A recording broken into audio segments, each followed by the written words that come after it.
Letter लिखने से पहले, बच्चों को अल्फ़ाबेट्स करवाने से पहले आप लोगों ने बच्चों को लाइंस सिखानी है, जो बेसिक लाइंस होती हैं, क्योंकि उसके अकॉर्डिंग बच्चे पिक करते हैं। फ़र्स्ट ऑफ़ ऑल हमारे पास कौन सी लाइंस होती हैं?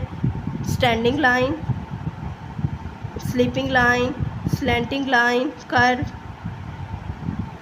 अप डाउन कर्व, ये सारे आपने बच्चों को सिखाने हैं, ठीक है। अगर फर्स्ट स्टेप में हम बच्चों को कहें ना बेटा लेटर बी लिखें, एक लाइन लगाएं, ऐसे कर दें, ऐसे कर दें, उन्हें बिल्कुल भी समझ नहीं आई। उन्हें जब आती होंगी बेसिक लाइंस तो आप उन्हें कहें बेटा स्टैंडिंग लाइन, एक कर्व, जहाँ ये ख़त्म हो रहा है दूसरा कर्व। अस्सलाम वालेकुम dear student, how are you, कैसे हैं आप? उम्मीद है कि बहुत अच्छे से होंगे। आज का हम लोग अपना लेक्चर स्टार्ट करते हैं। हम लोगों ने क्या राइट करना है, रिवीजन करनी है। A to E हम लोगों ने लेटर्स राइट करने हैं, और कौन से लेटर राइट करने हैं? कैपिटल लेटर राइट करने हैं। स्टार्ट लेते हैं हम लोग। फर्स्ट ऑफ़ ऑल हमारे पास लेटर है A, एक कैपिटल है। स्टार्ट लेते हैं। आप लोगों ने बच्चों को बताना है कि बेटा स्लैंटिंग लाइन एक, अपर 3 लाइन्स पे, दूसरी स्लैंटिंग लाइन, और मिड में क्या? एक sleeping line. Make a proper A. अब लेटर बी के लिए भी बच्चों को बताना है बेटा एक स्टैंडिंग लाइन, एक कर्व ऊपर वाली 2 लाइनों पे, जहाँ ये कर्व ख़त्म हो रहा है यहीं से दूसरा कर्व स्टार्ट करना है, वो सेकंड और थर्ड लाइन पे आएगा। Make a proper B. B के बाद हमारे पास कौन सा लेटर आता है? लेटर सी। सी के लिए क्या करना है? आप लोगों ने बच्चों को कहना है कि ऊपर वाली 3 लाइन्स पे एक कर्व बनाना है। सी। डी के लिए एक स्टैंडिंग लाइन, और हम लोगों ने क्या करना है? एक कर्व बनाना है, यानी कि उल्टा सी बनाना है। डी हमारा राइट हो गया। उसके बाद हमारे पास लेटर ई है। ई के लिए क्या करना है? एक स्टैंडिंग लाइन और 3 स्लीपिंग लाइन।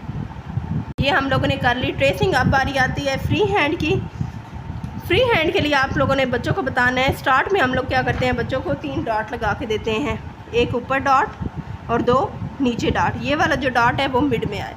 बच्चों को बताएं एक स्लैंटिंग लाइन, दूसरी स्लैंटिंग लाइन, मिड में एक sleeping line. Make a proper ए।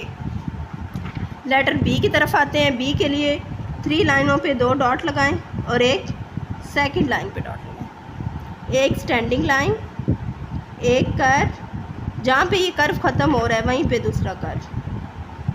क्या लेटर बन गया? बी। सी के लिए 2 डॉट, एक कर्व बनाना है। अब बारी आती है डी। डी के लिए 2 डॉट, एक स्टैंडिंग लाइन, साथ में एक कर्व, उल्टा सी। अब लेटर ई की बारी आती है। ई के लिए आप 3 डॉट लगा के दें बच्चों को, उन्हें के एक स्टैंडिंग लाइन ड्रा हो गई। इसी के आगे छोटी छोटी 3 स्लीपिंग लाइन ड्रॉ कर दें। मेक अ प्रॉपर ई। जब बच्चे काफ़ी टाइम लिख लेते हैं, उनकी प्रैक्टिस हो जाती है, उसके बाद आप लोगों ने बच्चों से कहना है कि बेटा एक स्लैंटिंग लाइन, दूसरी स्लैंटिंग लाइन में और मिड में एक sleeping line. Make a proper A.